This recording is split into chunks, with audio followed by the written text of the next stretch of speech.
Ces dernières années, Arsenal donne une impression étrange. Pendant des mois, tu regardes cette équipe et tu te dis, cette fois, c'est bon. Ils sont prêts, ils jouent bien, ils pressent haut, ils défendent mieux, ils ont une vraie identité, ils ont des joueurs jeunes, forts, disciplinés, techniquement propres. Puis arrive la partie de la saison où chaque point pèse plus lourd. Et là, Arsenal ne s'écroule pas toujours. Ce n'est pas forcément une catastrophe spectaculaire avec des flammes, des cris et un vieux barbecue tactique au milieu du terrain. Non, c'est souvent plus cruel que ça. Un match dominé mais pas gagné, une occasion ratée, un avantage mal géré, un adversaire qu'on laisse respirer. Et soudain, Manchester City ou Liverpool repassent devant. Mais réduire ça à Arsenal choke, littéralement, Arsenal craque. C'est trop facile. C'est la phrase qu'on sort quand on est frustré. Comme dire qu'une équipe a gagné parce qu'elle avait plus envie. Merci, mais on va quand même essayer d'analyser le football. La vraie question est ailleurs. Pourquoi Arsenal peut jouer comme un champion pendant une grande partie de la saison, mais a encore du mal à finir comme un champion? Parce qu'Arsenal sait contrôler. Mais une équipe championne ne doit pas seulement contrôler, elle doit punir. Et c'est là que se trouve la dernière marche. Une équipe construite pour contrôler. Sur le papier, Arsenal ressemble souvent à un 4-3-3. Simple, propre,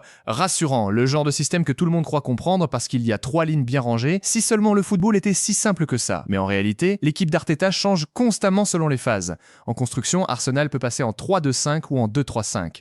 Un latéral peut rentrer à l'intérieur, Rice peut monter plus haut. Ødegaard peut se placer entre les lignes. Les alliés restent larges pour étirer le bloc adverse. Arsenal ne pense pas seulement en poste, Arsenal pense en zone. Qui donne la largeur? Qui occupe l'intérieur? Qui attaque la surface? Qui protège la perte de balle? Qui empêche la transition adverse? C'est la première grande force de cette équipe, l'occupation du terrain. Arteta veut installer Arsenal dans le camp adverse. Pas juste garder le ballon pour faire joli sur les statistiques. Arsenal veut enfermer, l'équipe avance, fixe un côté, attire le pressing, puis déplace le bloc, et quand le ballon est perdu, Arsenal veut le récupérer tout de suite. C'est pour ça que cette équipe donne souvent l'impression d'étouffer ses adversaires. Elle attaque, récupère, remet la pression, recommence. Un cycle, une machine, parfois magnifique, parfois un peu trop mécanique aussi, mais on y revient. La vraie base, défendre pendant qu'on attaque. La deuxième grande force d'Arsenal, c'est sa structure derrière le ballon. Beaucoup d'équipes savent attaquer avec du monde. Le problème, c'est qu'à la perte, elle laisse des boulevards aux adversaires. Arsenal, lui, prépare déjà la transition défensive pendant qu'il attaque. Saliba et Gabriel restent hauts. Rice couvre beaucoup d'espace, les latéraux ajustent leur position. Les milieux se placent pour gagner les deuxièmes ballons. C'est la reste défense. Dit simplement, pendant que tu attaques, tu dois déjà penser à ce qui se passe si tu perds le ballon. Et Arsenal fait ça très bien. L'équipe encaisse peu parce qu'elle ne défend pas seulement dans sa surface. Elle défend avant même que l'adversaire puisse vraiment attaquer. C'est moderne, c'est intelligent. Et oui, c'est beaucoup plus sérieux que « ils mettent de l'intensité », cette phrase vide qu'on sert quand on n'a pas de tableau tactique sous la main.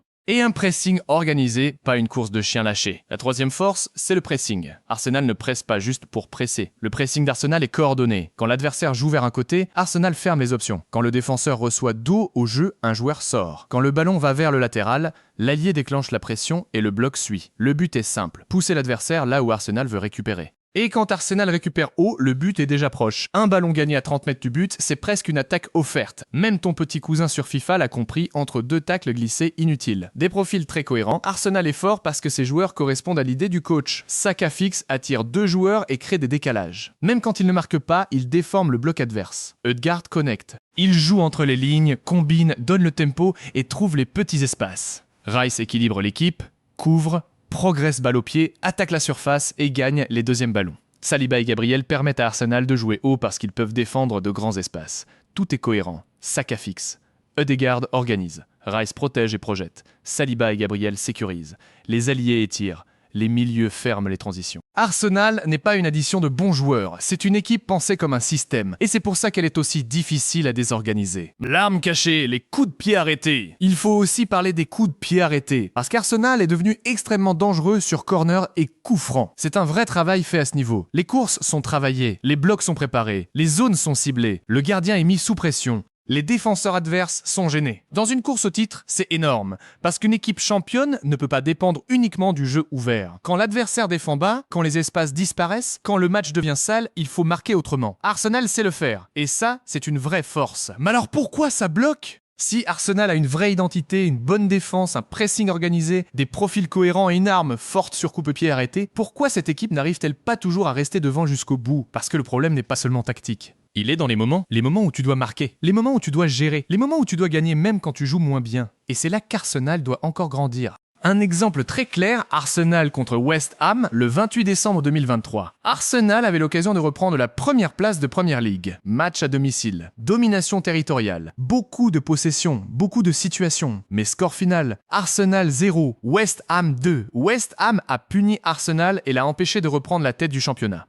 Voilà le résumé du problème. Tu peux dominer, tu peux pousser, tu peux installer ton jeu. Mais si tu ne marques pas, tu laisses l'adversaire vivant. Et en Première Ligue, laisser l'adversaire vivant, c'est déjà jouer avec une grenade sans regarder où est la goupille. Une équipe championne doit transformer ses temps forts en buts. Pas en regret à se dire qu'il méritait mieux. Pas en conférence de presse où tout le monde parle de détails qui auraient pu tourner autrement. En but. La gestion des moments faibles. Toutes les grandes équipes souffrent. City souffre. Liverpool souffre, le Real souffre, tout le monde souffre. La différence, c'est ce qu'elles font quand elles sont moins bien. Quand City joue mal, City peut quand même gagner 1-0. Quand Liverpool est sous pression, Liverpool peut te planter une transition. Quand Arsenal perd en fluidité, l'équipe peut parfois devenir trop prudente, trop lente, trop prévisible. Et le titre se joue là, pas seulement dans les grands matchs. Il se joue dans les 10 minutes après avoir marqué. Dans les 10 minutes avant la mi-temps, dans les 20 dernières minutes quand l'adversaire pousse. Dans les matchs où les jambes sont lourdes mais où tu dois gagner quand même. Le championnat ne récompense pas seulement l'équipe qui joue le mieux, il récompense l'équipe qui survit le mieux à ses mauvais jours. Et Arsenal doit encore progresser dans cette zone-là.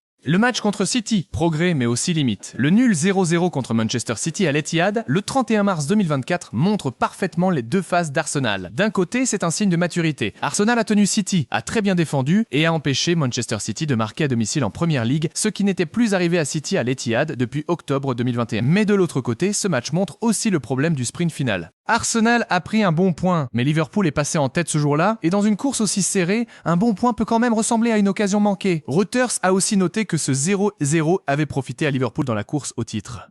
C'est ça la cruauté du haut niveau. Un résultat solide peut ne pas suffire. Arsenal a montré qu'il pouvait ne plus perdre ce genre de match. Maintenant, il doit apprendre à les gagner. Manque de variété dans certains matchs fermés. La première vraie faiblesse d'Arsenal, c'est le manque d'imprévu contre les blocs bas. Quand le plan fonctionne, Arsenal est impressionnant. Mais quand l'adversaire bloque le côté droit, double Saka, ferme Ødegaard et refuse de sortir. Arsenal peut tourner autour du bloc sans vraiment le casser. Ça circule, ça centre, ça obtient des corners, ça pousse. Mais parfois, ça ne transperce pas. Arsenal a besoin de plus de chaos contrôlé. Pas le chaos idiot du joueur qui dribble 4 adversaires avant de perdre la balle comme un héros tragique. Un vrai chaos utile, un joueur capable de provoquer dans l'axe, d'accélérer sans prévenir. De tenter une passe risquée, d'attaquer une zone inattendue, la structure est essentielle, mais pour gagner les titres, il faut aussi des joueurs capables de casser la structure adverse, la dépendance au côté droit. Le côté droit d'Arsenal est une arme. Saka et Ødegaard forment un circuit très fort. Ils combinent, attirent, fixent et créent des décalages. Mais justement, ce circuit est tellement important que les adversaires le préparent. Ils enferment Saka, ils empêchent Ødegaard de se retourner, ils coulissent vite, ils forcent Arsenal à revenir derrière. Quand Arsenal change vite de côté, le danger revient.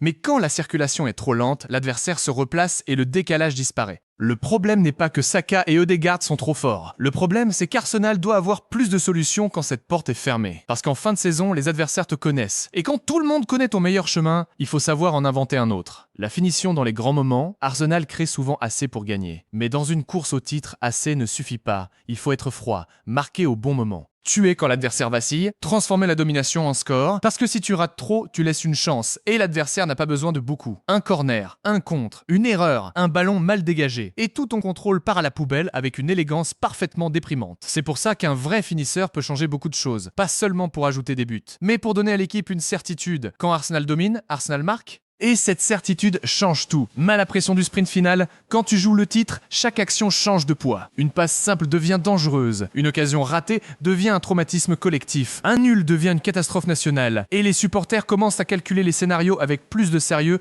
qu'un ministre des Finances. Cette pression ralentit parfois Arsenal, le ballon circule moins vite, les joueurs prennent moins de risques. L'équipe veut contrôler, mais finit parfois par neutraliser son propre danger. Et là, la domination devient stérile. Tu as le ballon, tu occupes le terrain, tu joues haut, mais l'adversaire ne tremble plus vraiment. C'est l'un des grands défis d'Arsenal, garder son agressivité quand la pression monte. Ne pas seulement protéger le match, l'attaquer. La concurrence est monstrueuse. Il faut aussi être honnête, Arsenal ne joue pas le titre dans un championnat normal. Ils affrontent des machines, Manchester City peut enchaîner les victoires avec une froideur presque insultante. Liverpool peut transformer un match compliqué en victoire arrachée avec une énergie absurde. Dans cette première ligue, une très bonne saison ne suffit pas. Il faut une saison presque parfaite. Et c'est là que la frustration d'Arsenal devient logique. Ils ne sont pas loin. Mais pas loin, dans ce championnat, ça ne donne pas un trophée. Ça donne des regrets, des débats interminables et des vidéos YouTube avec musique dramatique. Le sport moderne, ce monument à la souffrance bien montée. Le poids du passé. Plus Arsenal rate le titre de peu, plus chaque nouvelle course devient lourde. Au début, tu joues pour gagner. Après plusieurs échecs, tu joues aussi contre le souvenir de tes échecs. Et ça change tout. Quand Arsenal est premier en février ou en mars, tout le monde recommence. Est-ce qu'ils vont encore craquer? Est-ce que City va revenir? Est-ce qu'ils peuvent tenir? Même si les joueurs disent qu'ils ne pensent pas à ça, l'environnement y pense pour eux. Les médias, les supporters, les adversaires, tout le monde remet cette pression sur la table. Arsenal doit donc battre 2 adversaires, l'équipe en face et son propre passé. Le poids du passé, plus Arsenal rate le titre de peu, plus chaque nouvelle course devient lourde. Au début, tu joues pour gagner. Après plusieurs échecs, tu joues aussi contre le souvenir de tes échecs. Et ça change tout. Quand Arsenal est premier en février ou en mars, tout le monde recommence. Est-ce qu'ils vont encore craquer? Est-ce que City va revenir? Est-ce qu'ils peuvent tenir? Même si les joueurs disent qu'ils ne pensent pas à ça, l'environnement y pense pour eux.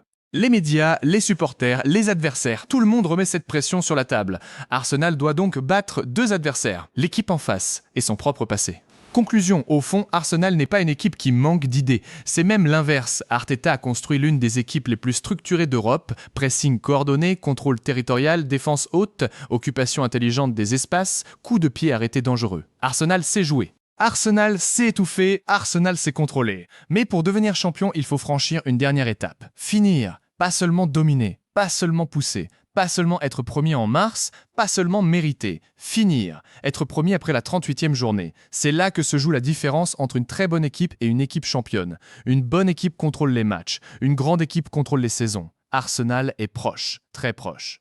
Mais c'est justement ce qui rend la situation aussi cruelle. La dernière marche est souvent la plus petite. Et comme le football aime se comporter comme un scénariste sadique, c'est évidemment la plus difficile. Arsenal est aujourd'hui à 2 points d'avance sur Manchester City et au final de la Champions League. Pensez-vous qu'elle va aller au bout cette année? Dites-moi tout en commentaire.